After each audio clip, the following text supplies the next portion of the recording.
مسلم league نون کی senior نائب صدر مریم نواز نے کہا کہ جو کہتے ہیں کہ نواز شریف کو عدالت سے فیور مل رہی ہے انہیں شرم آنی چاہیے۔ جلال پور جٹا میں جلسے سے خطاب کرتے ہوئے مریم نواز نے سابق چیئرمین پی ٹی آئی پر خوب تنقید کے نشتر چلائے اور کہا کہ جو شخص صرف ایک بار وزیر اعظم بنا آج اس کی چوری کے چرچے ہیں۔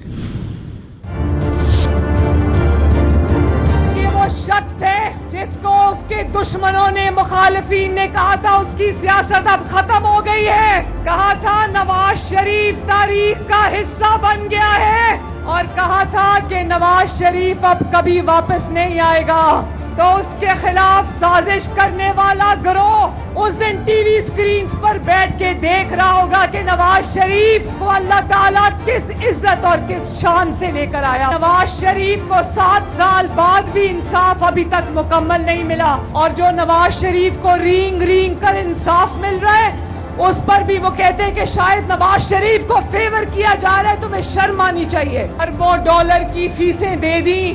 لاکھوں ڈالر کی فیسیں دے دیں کہ نواز شریف کے لیے کچھ نکال لاؤ اس کے خلاف، اللہ تعالیٰ کے فضل و کرم سے نواز شریف کے خلاف ایک پھوٹی کوڑی کا بھی کوئی ثبوت نہیں لا سکے۔ نواز شریف کو 2 مرتبہ وزیر اعلیٰ، 3 مرتبہ اللہ تعالیٰ کے بعد آپ لوگوں نے وزیر اعظم بنایا، کبھی کوئی چوری کا الزام بھی نہیں لگا سکا، اور وہ ایک بار وزیر اعظم بنا اور اس نے چوری اور ڈکیتی کی تاریخی ریکارڈ قائم کی ہے۔